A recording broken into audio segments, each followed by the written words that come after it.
one of my mentors and teachers said, you can't give what you don't have. And I was giving health and fitness to people and facilitating their transformation. But how can you truly give that to somebody unless you transform yourself? Well, the journey started for me becoming a trainer when I was 16 years old. I had a mentor of mine. His name was Wagner Rulli. Maybe some people listening in know who he is. And he was just an inspiration for me. He was somebody that was passionate about training, not just for, the aesthetic component, but seeing training as a tool to transform yourself physically, mentally, and emotionally. So he became a mentor of mine, and I got into training with him when I was young and was working on improving my self-esteem, my physical body, my mental acuity. But along that way, along that journey, I got lost a little bit. Okay. And I was a pretty slim kid, but food and I had an interesting encounter later in life when it became a way to mitigate stress. Okay. And which is a familiar story, right? Yes, absolutely. It's the most socially acceptable way to mitigate stress, right? You have a burger, you have some sweets, things like that. Seems harmless at first, but the devil is in the dose. So if you take that out over time, 6 months, a year, 3 years, 5 years, you can balloon up. And that's what happened to me. I ended up putting on almost 120 pounds. And I wasn't practicing what I was preaching as a trainer. Yeah. Yeah. So at this point, you had already been working as a trainer for how many years?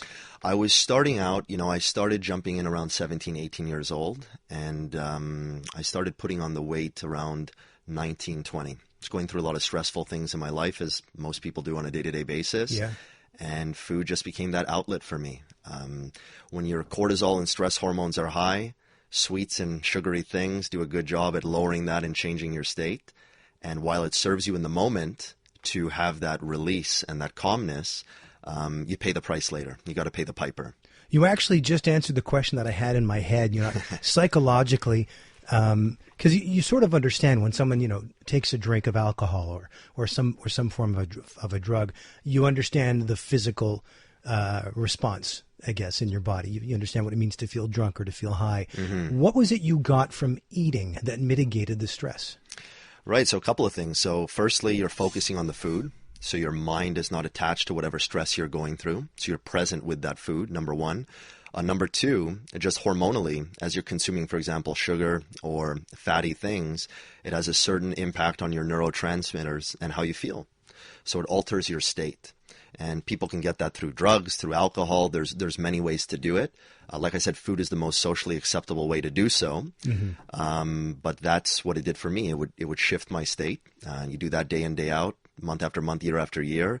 Next thing you know, you balloon up 120 pounds, and that's what happened to me.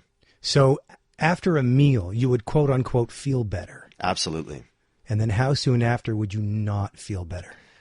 Yeah, it would kind of come in quite soon after, right? Yeah. Because then it sinks in that you didn't serve your body. You didn't give back to your body in a positive way, but it was enough in that moment to allow you to disconnect from reality. Yeah. It's very similar, it sounds, to someone who goes the other way and becomes, let's say, anorexic or bulimic. Yeah, it's the other end of the spectrum. Everyone has their own way of dealing with life stressors, and it's a tough world out there. We try and do the best we can, right? Very well put. So when you were at your heaviest, yes, how much did you weigh? I weighed pretty much 280 pounds. And is that what we're looking at in this before and after picture? Yeah. So that photo that's 2009 at Gibby's Steakhouse. This is before smartphones. That was taken with a real camera. A Kodak Instamatic, perhaps. So 2009. So obviously you weren't working as a trainer anymore. Everything stopped. I was working as a trainer. I was there to serve people and to help people, which is my passion. But I was not practicing what I was preaching. Yeah. And it was this disconnect from my words and philosophy and the way I looked that led me to embark on my own journey of weight loss to rectify that disconnect. One of my mentors and teachers said, you can't give what you don't have. And I was giving health and fitness to people and facilitating their transformation. But how can you truly give that to somebody unless you transform yourself? Could you see the reactions in clients' eyes at the time? Like, how is this guy going to train me?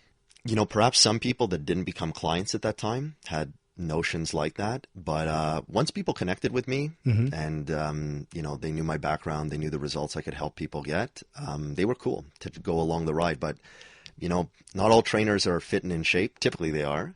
But I always say everybody can lose their way.